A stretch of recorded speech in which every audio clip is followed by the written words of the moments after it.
Yo, what's up? It's Dyzee over here, on my way to a meeting and to practice at Jinjo studio. But I just want to say welcome to the Bboy vlog, episode number 1, the truth about R16. So you may be wondering why I decided to make the truth about R16 my first vlog, and it's because it's the number 1 question that people keep asking me. So what's up with R16? So here I'm gonna attempt to tell you the truth about R16. So now I'm on the train in Korea and I gotta keep my voice down. Otherwise, people are gonna get really angry at me and tell me to shut up.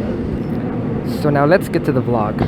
First question is, what is R16? For a lot of you who don't know, such as my family members or some friends who aren't B-boys, R16 is one of the top 5 events in the whole entire world. It's one of the best, biggest events that was celebrated by the B-boy community. It's an annual event, happens every year. There are about 32 eliminations worldwide, like qualifiers worldwide in different countries. That was my job. My job was to make these qualifiers around the world. Started off with only like a handful, and I brought it all the way up to 32. That was a lot of work. It's the first event also to implement a major judging system. Well, besides Battle of the Year, but that was a show criteria. This is the first battling judging system with criteria. Alright, so the next question you may ask is, so why did the government quit funding R16? The truth is, nobody actually really knows exactly why the government quit funding R16. They never came out and said, hey, we stopped for this reason. So we can only really guess. And there's 3 major reasons why we think that the government quit funding R16. Number 1, government funding usually only happens for 3 years for any event. Okay, after 3 years, they expect you to be able to be self-sustaining, self-funding, take care of your own self. R16 went on for 9 years. This is going to be 10th year. So that could be one reason why they stopped. The second one is because Olympics is coming to Korea, the Winter Olympics. You know, maybe the government wants to save money because they have to spend a lot of money on the Olympics. Number 3 is the budget comes from the tourism sector budget, and R16 needs to explain why the government should continue taking money from the tourism. You know, and how does the country get the money back? Do enough people come from R16? And I gotta admit, this is probably one of our faults. Our reasons why things came to an end was because, yeah, we never really thought about it. We worked, hey, look who it is. It is Greatman. Oh, what up? All right, time for meeting.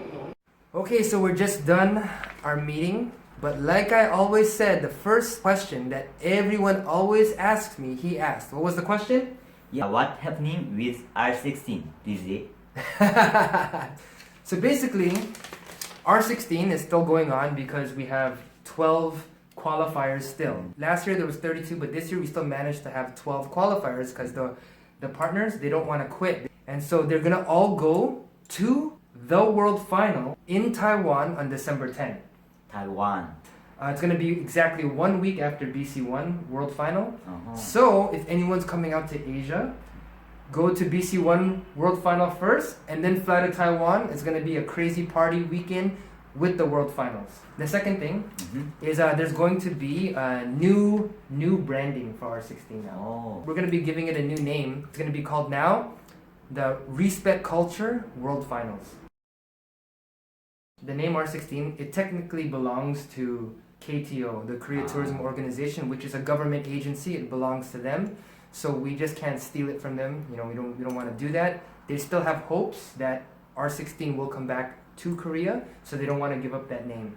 R16, when you think of R16, it had a huge budget from the Korean government, and because we have a big budget, our vision was different. Our vision is to put b-boying on a high professional platform, and you know, we're going to showcase b-boying to the whole audience around the world. Without that budget, it's not going to be as crazy big with the big lights. We'll still try our best, but we have a new vision. The vision is really start to build the culture really strong, still using the hour system, still using the same format as R16, the same exact format. All the social media that was R16 Korea, it's now being switched over to the new name, Respect Culture. Respect cultures. Hey, bye-bye, peace. He's gotta go now. Look at that car. Woo! So right about now I'm on my way to Jinjo studio for practice. Jinjo studio. Yeah!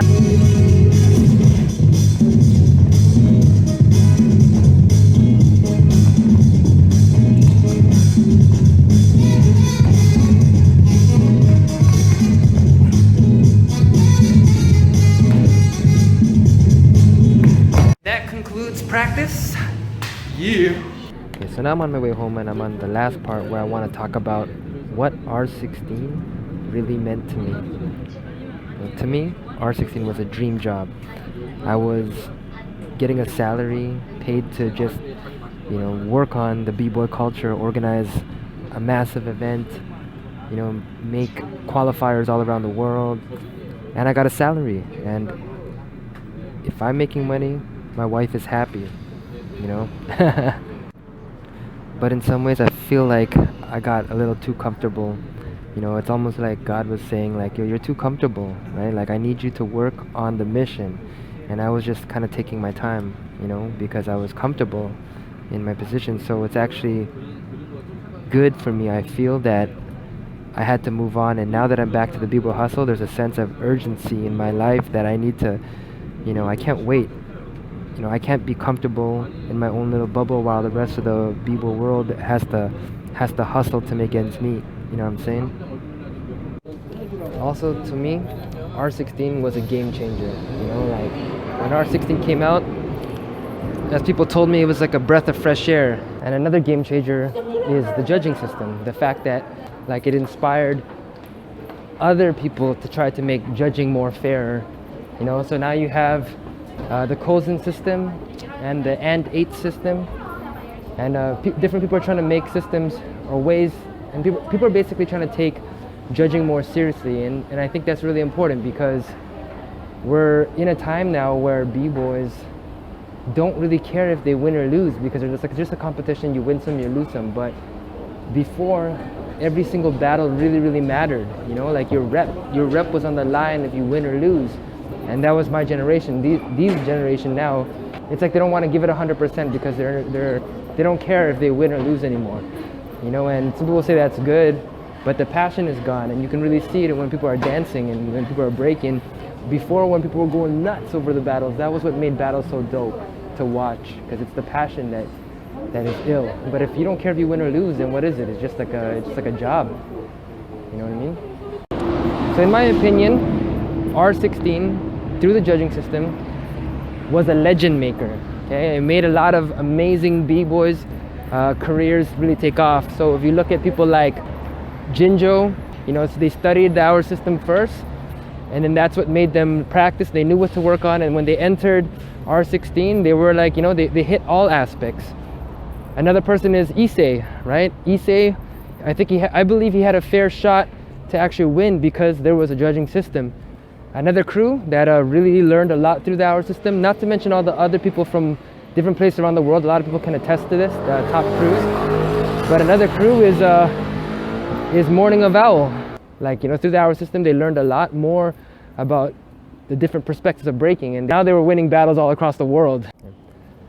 And another thing that R16 is to me is it was really a community builder, because through my job, I actually had to reach out to a lot of people, and I taught some organizers from across the world, 32 countries. Some of them I taught from the very ground up. They never really organized events before. There was never any major events in their city, in their country, and now there's like scenes that are thriving. For example, Nepal, Philippines, Taiwan, and also as well, it's amazing how a lot of communities developed, like scenes developed because of R16 around the world. And now they're thriving, and now they have all types of qualifiers and events there. All right, so I'm home. Finally got home right now. Thanks for coming with me throughout the day. And then my last point, what R16 is to me or means to me is, in the end, it's just an event, right? And it sounds kind of crazy, but it's true. It's just an event in the end. B-boys out there are still broke. It's like just by winning R16 doesn't mean you're gonna have enough money to survive for the whole year. I know a lot of people have been training so hard just to win these major events, but in the end, can they buy a house? Can they put their kids to college? And I also think that everything that I mentioned before, R16 has served its purpose, getting our system out there to the whole world, you know, changing the way people think about judging, trying to make it more professional, you know, making connections, really close relationships worldwide, relationships with, you know, the main organizers, Undisputed, and also the R16 partners. Either way, I have a even bigger plan, a plan that I believe can really change the world. I'm going to be releasing these plans soon about what we can do to work together. It's the only plan that I believe where if everyone does it, it's actually better for everybody. Right now, the more like big events that are happening around the world, it's actually oversaturating the scene. But this plan that I have is the more there is, the merrier for everybody, and the more crazy it's going to be for our whole scene and our Bboy future. So lastly, I just need your advice. What do you think I should do? Do you think I should still continue and push forward to the respect culture 100%? If I do, then I might not be able to work on the plan. Or should I drop this and do the plan? Or should I split my time down the middle? I don't know. I feel like we need something new. I'm still always going to be helping with R16 respect culture because it was my baby. I've been with it so long. But yeah, like, you know, I still believe that the future for breaking and for hip hop, there's something more. And follow me as I try to make this happen. I really need your encouragement, your support. It's going to be something that can really be game changing. And it's either we do or we don't. It's either we become something or we not. Anyway, thanks for watching vlog number 1. I am out. Like, subscribe, and do all that kind of stuff, please. And share.